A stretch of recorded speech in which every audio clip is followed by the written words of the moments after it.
जी नमस्कार, मेरे चैनल में आपका स्वागत है। प्राथमिक शिक्षक भर्ती द्वितीय काउंसलिंग में दस्तावेज सत्यापन प्रक्रिया से संबंधित महत्वपूर्ण एवं संपूर्ण जानकारी की चर्चा हम इस वीडियो के माध्यम से करेंगे, अतः आप पूरा वीडियो जरूर देखें। सर्वप्रथम यह प्रक्रिया किसके लिए है, इसकी चर्चा करते हैं। यह संपूर्ण प्रक्रिया प्राथमिक शिक्षक दस्तावेज सत्यापन हेतु जारी अभ्यर्थियों की सूची में जिनका नाम है एवं उनके द्वारा दिनांक 23/5/2023 से 29/5/2023 तक MP ऑनलाइन के TRC पोर्टल पर डॉक्यूमेंट्स अपलोड किए हैं, यह प्रक्रिया उनके लिए है। प्राथमिक शिक्षक दस्तावेज सत्यापन हेतु जारी अभ्यर्थियों की सूची का प्रकाशन दिनांक 23/5/2023 को हुआ। अब हम दस्तावेज सत्यापन की प्रक्रिया एवं इसकी तैयारी के बारे में चर्चा करेंगे। इसके लिए हम दो पत्रों का अध्ययन करेंगे। प्रथम, प्राथमिक शिक्षक नियोजन 2023 निर्देश का। इसका अध्ययन हम इसलिए करेंगे क्योंकि दस्तावेज सत्यापन की प्रक्रिया दस्तावेज अपलोड करने की प्रक्रिया से ही आरंभ हो जाती है।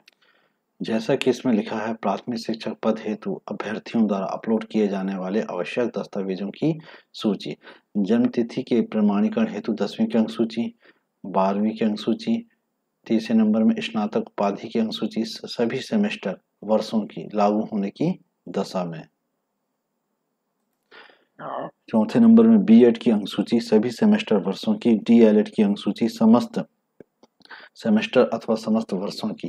पांचवें नंबर में आरक्षण का लाभ प्राप्त करने वाले अभ्यर्थी अनुसूचित जाति, जनजाति, अन्य पिछड़ा वर्ग, आर्थिक रूप से कमजोर प्रवर्ग जो भी लागू हो से संबंधित जाति प्रमाण पत्र जो मध्य प्रदेश के सक्षम अधिकारी द्वारा जारी वैध नवीनतम डिजिटल प्रमाण पत्र हो लागू होने की दशा में। माने जो है डिजिटल प्रमाण पत्र, नवीनतम डिजिटल प्रमाण पत्र होना चाहिए यदि हम आरक्षण का लाभ ले रहे हैं तो। छठवें नंबर में मध्य प्रदेश का स्थानीय निवासी प्रमाण पत्र आरक्षण का लाभ लेने की स्थिति में। यदि हम आरक्षण का लाभ ले रहे हैं तो हमारे पास मध्य प्रदेश का स्थानीय निवासी प्रमाण पत्र होना भी आवश्यक है। सातवें नंबर में अतिथि शिक्षक अनुभव से संबंधित सक्षम अधिकारी द्वारा जारी प्रमाण पत्र लागू होने की दशा में।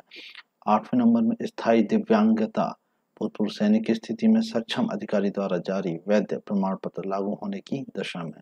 नौवां, आयु छूट संबंधी प्रमाण पत्र सक्षम अधिकारी द्वारा यदि लागू होने की दशा में। 10वां नंबर उपनाम परिवर्तन की स्थिति में शपथ पत्र, नाम एवं उपनाम दोनों परिवर्तन की स्थिति में राजपत्र में परिवर्तित नाम के प्रकाशन की प्रति लागू होने की दशा में। अतः प्राथमिक शिक्षक नियोजन 2023 निर्देशिका का अध्ययन करने पर हम आवश्यक दस्तावेजों के अपलोड के संबंध में जानकारी प्राप्त करते हैं कि किन आवश्यक दस्तावेजों को अपलोड करना है। द्वितीय, संलग्न प्रपत्र अर्थात प्राथमिक शिक्षक नियोजन दस्तावेज सत्यापन पत्रक की चर्चा हम करते हैं।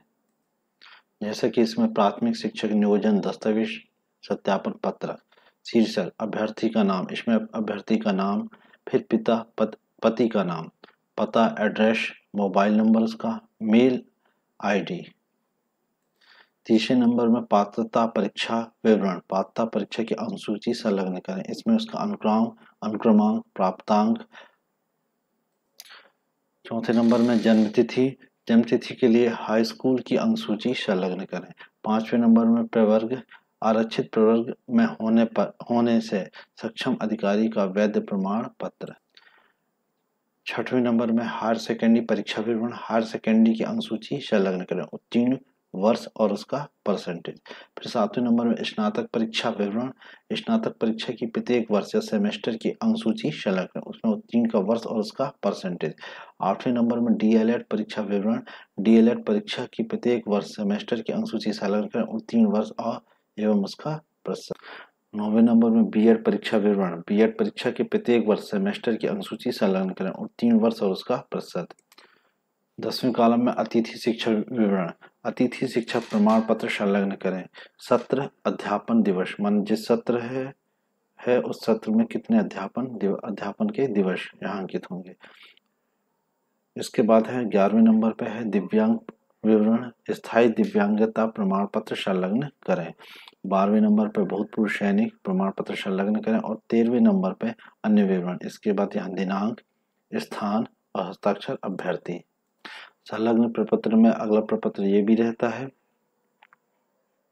अभ्यर्थी का नाम, पीबी का अनुक्रमांक, सत्यापन अधिकारी का अभिमत, संभागीय संचालक का अभिमत, सत्यापन अधिकारी के मत से सहमत असहमत, असहमति की स्थिति में कारण, हस्ताक्षर, नाम, पद, मुद्रा।